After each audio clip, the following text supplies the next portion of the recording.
Seven sister বা সাত বোন গণমাধ্যম থেকে সামাজিক যোগাযোগ মাধ্যম সম্প্রতি সব জায়গায় কেবল এই সাত বোনেরই সমাচার। কিন্তু কারা এই সাত বোন? আমাদের প্রতিবেশী দেশ ভারতের উত্তর পূর্বের 7টি রাজ্য অরুণাচল, আসাম, মণিপুর, মেঘালয়, মিজোরাম, নাগাল্যান্ড এবং ত্রিপুরাকে একত্রে বলা হয় সেভেন সিস্টার।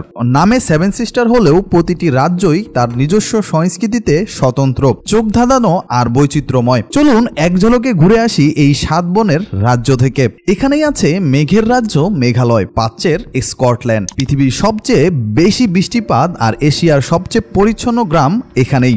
এর পাশেই আসাম, বিস্তীর্ণ চা বাগান আর ব্রহ্মপুত্র নদের দেশ, বিরল এক সিংহ গন্ডারের একমাত্র ঠিকানা এই আসাম। এরপরই আছে নাগাল্যান্ড, নাগ দেবতার দেশ এটি। এখানে উপজাতিদের সংস্কৃতি, খাদ্য অভ্যাস আর জীবনযাত্রা আপনাকে নিয়ে যাবে এক অনন্য জগতে। আপনি অবাক হবেন মণিপুরে এসে, কারণ এখানেই আছে বিশ্বের একমাত্র ভাসমান জাতীয় উদ্যান আর নারীদের দ্বারা পরিচালিত এশিয়ার বৃহত্তম বাজার। পূবে সূর্যোদয়ের দেশ অরুণাচল, যার পাহাড়গুলো দিনের প্রথম আলোয় আলোকিত হয়, আর মিজোরামের বাতাসে ভেসে বেড়ায় মুক্তির স্বাদ। পাহাড়ে ঘেরা এই রাজ্যে নেই কোনো লিঙ্গ বৈষম্য। আর সবশেষে ত্রিপুরা, যেখানে আজও শোনা যায় প্রাচীন রাজতন্ত্রের গল্প আর সমৃদ্ধ সংস্কৃতির ইতিহাস।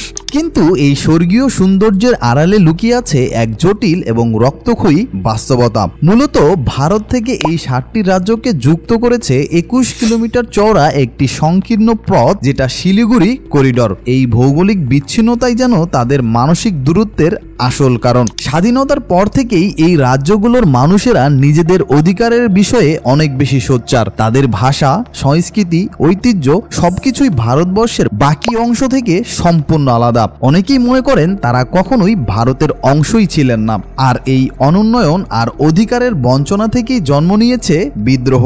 আসামের ইউনাইটেড লিবারেশন ফ্রন্ট, ত্রিপুরার ন্যাশনাল লিবারেশন ফ্রন্ট এর মতো বহু সংগঠন নিজেদের স্বাধীন রাষ্ট্রের জন্য দশকের পর দশক ধরে লড়াই করে যাচ্ছে।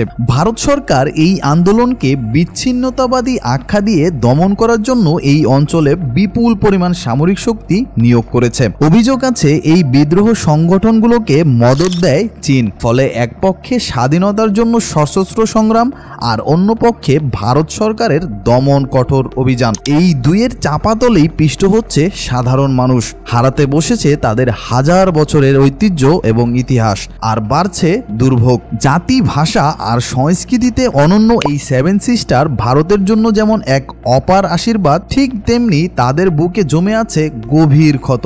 একদিকে স্বাধীনতার স্বপ্ন আর অন্যদিকে কঠোর বাস্তবতা। এই দ্বন্দ্বে তাদের ভবিষ্যৎ এখনো অনেকটাই অনিশ্চিত। স্বর্গীয় সৌন্দর্যের এই অঞ্চলগুলো ধীরে ধীরে হারিয়ে যাচ্ছে সংঘাতের অন্ধকারে। আর হ্যাঁ, আপনি যদি না জানেন যে কিম পরিবার 70 বছর ধরে কিভাবে ক্ষমতায় টিকে আছে, তাদেরকে কেন কেউ এখনো উৎখাত করতে পারছে না, তাহলে আপনি এই ভিডিওটা দেখে আসতে পারেন।